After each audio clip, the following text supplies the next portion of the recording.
Hola, guys. Welcome back to another episode of The Throne, your quick look at South American rosters for the 2018-2019 season for the DPC. Today's team that we're going to be looking at has a lot of familiar faces, especially if you follow Brazilian Dota. And that team that we're going to be looking at today is Well Played Gaming. So if you take a look at this list, we already see some names that have kind of popped up throughout the year. Rayuur, Sooth, Arms, Cat, CYS if you are more of a hardcore follower of the Brazilian scene, also known as Dunhão. But yeah, let's talk about each individual player. So the first player we're going to talk about is Rayuur. So Rayuur kind of got catapulted into stardom earlier on this past season because he got picked up by the Pain Gaming organization. He was playing mid and safe lane depending on what was needed. He traded off with HFN quite a bit, but the one hero that Rayuur seemed to play non-stop was Gyrocopter. I think every time I was casting, almost every time, he was playing Gyrocopter. It was pretty boring, I'm not going to lie. Gyro, of course, though, during that time was very, very strong, so it made sense, and he was very, very good at that hero.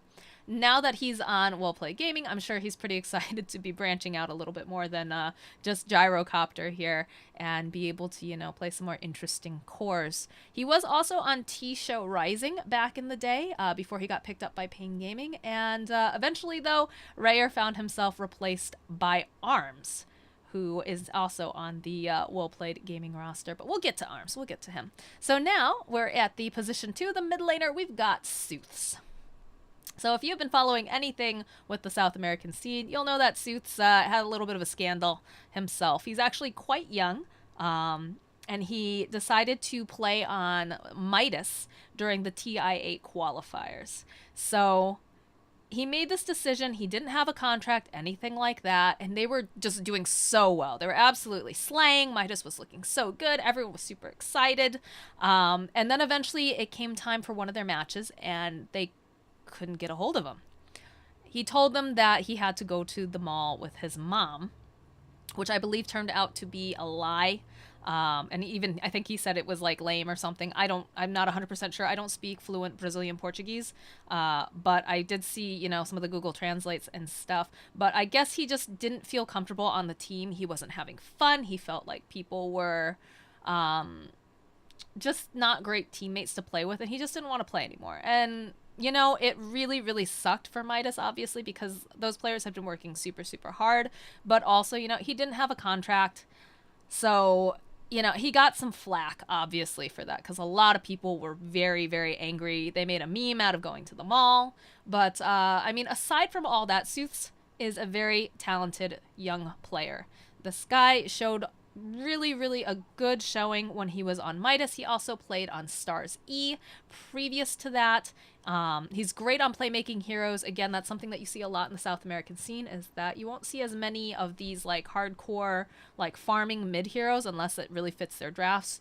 Generally, you'll see them playing stuff like, Sooths is fantastic Storm. He's a very good Lina. He also used to play quite a bit of Invoker, which was always a lot of fun to watch. So see what he plays now. I know the meta's changing constantly. I think Storm got a huge nerf, if I recall correctly.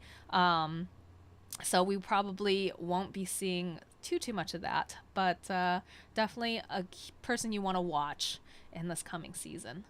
In position number 3, we have Arms. So Arms was actually picked up by Pain Gaming after they kicked Rayuur. So it's good to see that the two of these guys don't have any bad blood or any beef or anything like that. I like it. He did play on Midas for a period of time, but before that, on Pain Gaming, he kind of played a lot of, I won't say boring mid heroes, but he played Viper like a lot. Granted, it was the patch of like the green disgusting heroes, so we'll give him a pass on that, because Viper pickers. Am I right? He also played a lot of Death Prophet. So moving over into that off lane, I don't think I've seen him really play much off lane. I didn't get to follow too much Well Play Gaming during the qualifiers.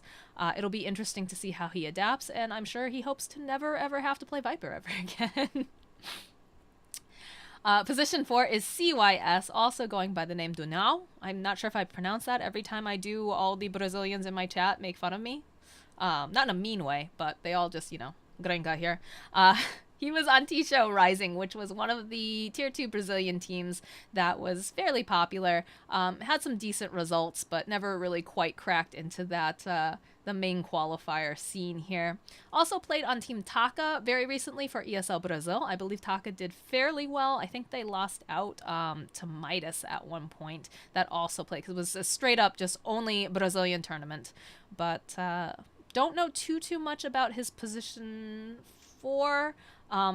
He's actually used to be a mid player for Tisho.